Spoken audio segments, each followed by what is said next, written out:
নমস্কার, স্বাগত জানাই আজকে বিশেষ পর্বে। আজ আমরা আলোচনা করব তিব্বতের স্বাধীনতা আন্দোলন, আন্তর্জাতিক রাজনীতি এবং এই ইস্যুতে ভারতের ও বিশ্বের করণীয় নিয়ে। সম্প্রতি একটি গুরুত্বপূর্ণ সাক্ষাৎকারে তিব্বতের রাষ্ট্রপ্রধান সিকিয়ং পেনপা সেরিং জানিয়েছেন, বিশ্বজুড়ে অনেক দেশ তিব্বতের প্রতি সহানুভূতিশীল হলেও কার্যকর পদক্ষেপের অভাব রয়েছে। চীন কখনো স্বেচ্ছায় তিব্বত ছেড়ে দেবে না, এই কথা আজ আমরা সবাই জানি। তিনি আরও বলেন, স্বাধীন তিব্বত এবং স্বতন্ত্র তিব্বত এই দুটি শব্দের মধ্যে পার্থক্য আছে। স্বতন্ত্র মানে হচ্ছে একটি সম্পূর্ণ স্বাধীন রাষ্ট্র, আর স্বাধীন মানে সেই অঞ্চলের মানুষের ধর্মীয় ও সাংস্কৃতিক স্বাধীনতা নিশ্চিত হওয়া। চীন বহু বছর ধরে তিব্বতের উপর দমন নীতি চালিয়ে যাচ্ছে। 1966 থেকে 1976 পর্যন্ত কালচারাল রেভলিউশনের সময় ধ্বংস হয়ে গেছে হাজার বছরের প্রাচীন তিব্বতী ঐতিহ্য। সিকিয়ং পেনপা সেরিং বলেন, তিব্বতীরা আজ লড়াই করছে নিজেদের পরিচয় রক্ষা করার জন্য। তাদের ভাষা, ধর্ম, সংস্কৃতি যদি বিলুপ্ত হয়ে যায় তাহলে শুধু মানচিত্রে একটি অঞ্চল থাকা কোনো অর্থ বহন করে না। তিব্বত শুধু একটি ইতিহাস নয়, এটি জিও স্ট্র্যাটেজিক অর্থে অত্যন্ত গুরুত্বপূর্ণ। তিব্বত 2.5 মিলিয়ন বর্গ কিলোমিটার এলাকা জুড়ে বিস্তৃত, যা চীনের প্রায় 1/4।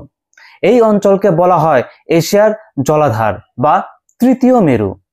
এখানকার উচ্চ মালভূমি প্রভাব ফেলে ভারতের বর্ষা পর্যন্ত। এছাড়াও তিব্বত হচ্ছে প্রাচীন ভারতীয় জ্ঞানধারার এক গুরুত্বপূর্ণ ভাণ্ডার। সেখানকার লামা ও বৌদ্ধ ভিক্ষুরা অষ্টম থেকে ত্রয়োদশ শতক পর্যন্ত হাজার হাজার সংস্কৃত ও পালি ধর্মগ্রন্থ অনুবাদ করেছেন তিব্বতী ভাষায়। আজ তিব্বতী একমাত্র ভাষা যার মাধ্যমে আসল বৌদ্ধ দর্শন শেখা সম্ভব। আজও তারা সেই প্রাচীন জ্ঞানকে ফিরিয়ে আনছেন সংস্কৃতে।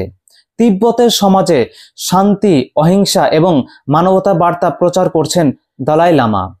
বর্তমান বিশ্বের প্রেক্ষাপটে যেখানে ইসরায়েল, গাজা, ইউক্রেন, রাশিয়া এবং আরও 50টির বেশি সহিংস সংঘর্ষ চলছে, সেখানে শান্তির বার্তাটি হয়ে উঠছে অত্যন্ত গুরুত্বপূর্ণ।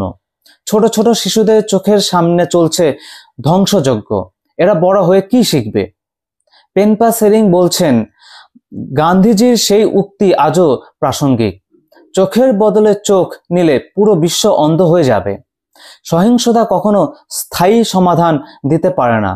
শান্তিপূর্ণ আলোচনা, পারস্পরিক সম্মান এবং অহিংসাই একমাত্র উপায়। এখন প্রশ্ন হলো, চীনের আগ্রাসন ঠেকাতে বিশ্ব কি করতে পারে? সিকিয়ং এর স্পষ্ট বক্তব্য, চীনের সাথে বাণিজ্য কমাতে হবে। আজ ইউরোপীয় ইউনিয়ন চীন থেকে বছরে $600 বিলিয়ন পণ্য আমদানি করে আর রপ্তানি করে মাত্র $200 বিলিয়নের। এভাবে প্রতি বছর $400 বিলিয়ন বাণিজ্য ঘাটতি হচ্ছে। ভারতের ক্ষেত্রেও একই চিত্র। সীমান্তে উত্তেজনা থাকলেও ভারতের চীন থেকে আমদানি $125 বিলিয়ন ছাড়িয়েছে। এই অর্থ চীন খরচ করছে সামরিক প্রযুক্তি, মহাকাশ এবং তাদের বেল্ট অ্যান্ড রোড ইনিশিয়েটিভ এর জন্য। এই মুহূর্তে আমেরিকা, কানাডা ও ইউরোপীয় ইউনিয়ন চীনা পণ্যের উপর নতুন ট্যারিফ আরোপ করছে। বিশেষ করে ইলেকট্রিক গাড়ির উপর 35% পর্যন্ত শুল্ক বসানো হচ্ছে। চীন এখন মুখ ঘুরিয়ে দক্ষিণের দরিদ্র দেশগুলোর দিকে তাকাচ্ছে। কিন্তু প্রশ্ন হলো, এই দেশগুলোর কতটা অর্থনৈতিক সামর্থ্য আছে চীনকে ধরে রাখার মতো? সিকিয়ং পেনপা সেরিং মনে করে দেন, আমেরিকা একসময় ভাবত চীনকে বিশ্ব সম্প্রদায়ের অংশ করলে তারা দায়িত্ববান হবে, কিন্তু বাস্তবে চীন এখন একমুখী সংস্কৃতির দিকে ধাবিত হচ্ছে, যেখানে বাক স্বাধীনতা, মত প্রকাশের অধিকার, এমনকি সংস্কৃতিও দমন করা হচ্ছে। তিব্বতের স্বাধীনতা শুধু একটি জাতির জন্য নয়, এটি বৈশ্বিক শান্তি, পরিবেশ এবং সাংস্কৃতিক বৈচিত্র্যের জন্য জরুরি।